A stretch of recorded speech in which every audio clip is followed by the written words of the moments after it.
Series episode 1 and 2માં આપણે heart એટેકના લક્ષણો અને ઇમરજન્સી દરમિયાન શું કરવું જોઈએ એ જોયું. પરંતુ એ પછી ઘણા લોકોના મનમાં એ સવાલ છે કે સિમ્ટોમ્સ ઓળખવાનો અને હોસ્પિટલ પહોંચવાનો ટાઈમ જ ના મળે તો શું કરવું. મોટાભાગના કેસમાં તો તુરંત જ દર્દીનું મૃત્યુ થઈ જાય છે. તો આવા કેસમાં કોઈ માહિતી કે જાગૃતતા ઉપયોગી ખરી?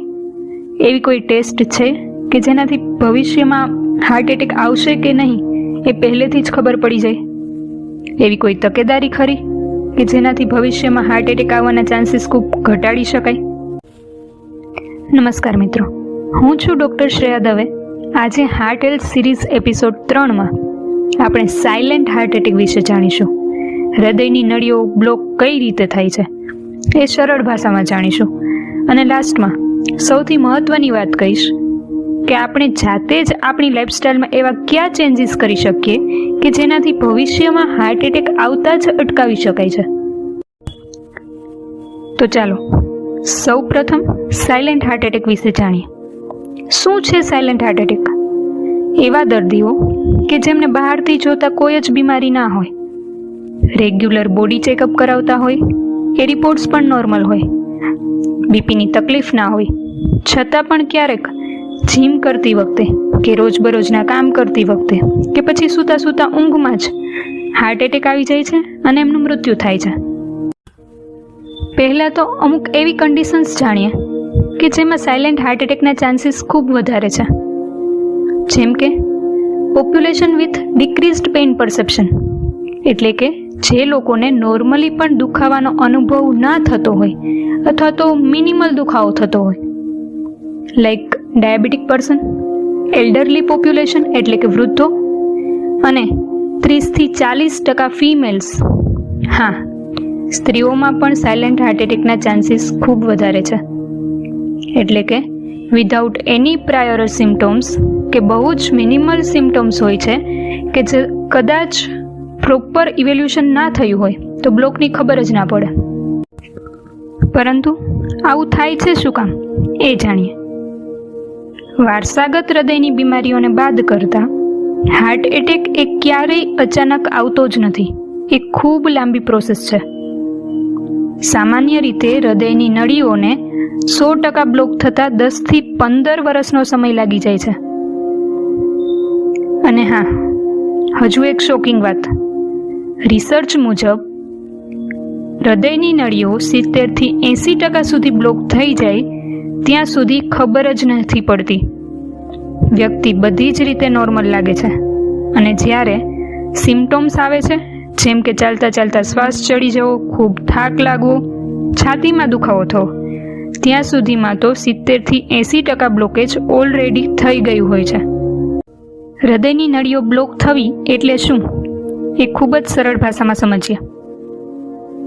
આપણે વાડીમાં પાણી ખેંચવાનું મશીન, જેને આપણે મોટર કહીએ, એ તો બધાએ જોયું જ હશે, રાઈટ?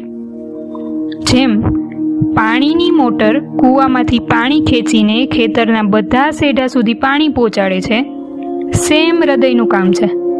ઓક્સિજનયુક્ત લોહી ફેફસા પાસેથી લઈ આખા શરીરને શુદ્ધ લોહી પહોંચાડે છે. જો પાણીની મોટર બંધ થઈ જાય તો ખેતર સૂકું રહે છે. એ જ રીતે હૃદય બંધ થઈ ગયું તો મૃત્યુ. સિમ્પલ. હવે મોટરના પાઇપમાં રોજ થોડો થોડો કચરો ભરાતો રહે, એની મરામત ના કરાવીએ તો વર્ષો પછી એક સમય આવે છે કે એ પાઇપ બ્લોક થઈ જાય છે. સેમ હૃદયની નળીઓમાં કચરો ફસાઈ જાય તો એ નળીઓ બ્લોક થઈ જાય છે અને 100% નળીઓ બ્લોક થાય તો હૃદય બંધ પડી જાય છે. તો આપણા શરીરમાં આ કચરો આવ્યો ક્યાંથી એ સમજીએ, જેને મેડિકલ ભાષામાં હાર્ટ એટેકના રિસ્ક ફેક્ટર કહેવાય. એ સરળ બનાવવા માટે હું દરેક રિસ્ક ફેક્ટરને ક્રમ આપીશ. તો તમારે જોવાનું એ છે કે એમાંથી ટોટલ કેટલા રિસ્ક ફેક્ટર તમને લાગુ પડે છે. જેટલો સ્કોર રિસ્ક ફેક્ટરનો વધારે એટલા જ હાર્ટ એટેક આવવાના ચાન્સીસ વધારે. First, smoking, alcohol, tobacco. આ બધા એવા ટોક્સિન્સ છે જે ડાયરેક્ટ જ બ્લડ વેસલ્સને નુકસાન પહોંચાડે છે. સેકન્ડ, અનકન્ટ્રોલ્ડ બીપી, જો બ્લડ પ્રેશર કોન્સ્ટન્ટલી હાઈ રહેતું હોય તો એ હૃદયની નળીઓની સાથે સાથે હૃદયના સ્નાયુઓને પણ નુકસાન પહોંચાડે છે. Third, uncontrolled diabetes. જો તમને હાઈ સુગર છે અને એ પણ કંટ્રોલમાં નથી, પ્રોપર ટ્રીટમેન્ટ લેતા નથી, તો સુગર એ લોહીની નળીઓમાં લિટરલી સેન્ડ પેપરની જેમ કામ કરે છે. બ્લડ વેસલ્સને અંદરથી ઘસી નાખે છે અને ઇનર લેયરને ખૂબ જ નુકસાન પહોંચાડે છે. Next, high cholesterol. લોહીની નળીઓમાં સૌથી વધારે કચરો બનાવતું મેઇન ફેક્ટર કોલેસ્ટ્રોલ છે, જે ડેઇલી ફૂડ હેબિટ્સને લીધે પણ વધારે હોઈ શકે છે અથવા તો વારસાગત રીતે પણ વધારે હોઈ શકે છે. Next, obesity. એમાં પણ સેન્ટ્રલ ઓબેસિટી ઇઝ ડેન્જરસ. પેટની ચરબી એ જનરલી મેટાબોલિકલી એક્ટિવ હોય છે અને એ સુગર તેમજ ઇન્ફ્લામેટરી કેમિકલ્સ રિલીઝ કરે છે, જે અલ્ટિમેટલી હૃદયને નુકસાન પહોંચાડે છે. Next, chronic stress. વધારે પડતો માનસિક તણાવ ખૂબ માત્રામાં કોર્ટિસોલ રિલીઝ કરે છે, જે બીપી વધારે છે અને છેલ્લે નુકસાન તો હૃદયને જ થવાનું છે. Next, lack of sleep. લાંબા સમય સુધી પ્રોપર 7 થી 8 કલાકની ઊંઘ ના મળે તો એ બોડીના બ્લડ પ્રેશર રેગ્યુલેશનને ખોરવી નાખે છે અને સ્ટ્રેસ હોર્મોન પણ વધારે છે, જે હૃદયને તો નુકસાન જ કરવાનું છે. Next, sedentary lifestyle. એવું કહેવાય કે મોશન ઇઝ મેડિસિન. ખૂબ બેઠાડું જીવન હોય, કોઈ પણ પ્રકારની એક્સરસાઇઝ ના કરતા હોય એવા લોકોમાં તો હૃદયને પંપ નોર્મલી પણ ખૂબ ઓછું કરવું પડે છે. તો કદાચ 90 થી 95% સુધી આર્ટરી બ્લોક હશે તો પણ ખબર જ નહીં પડે. Last but not least is genetic, family history.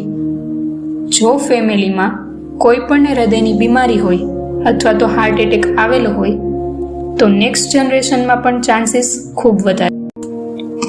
તો આ હતા બધા જ રિસ્ક ફેક્ટર્સ કે જે અલ્ટિમેટલી આપણને હાર્ટ એટેક તરફ ખેંચી જાય છે, પરંતુ રોજબરોજની ભાગદોડમાં આપણે અવેર નથી હોતા.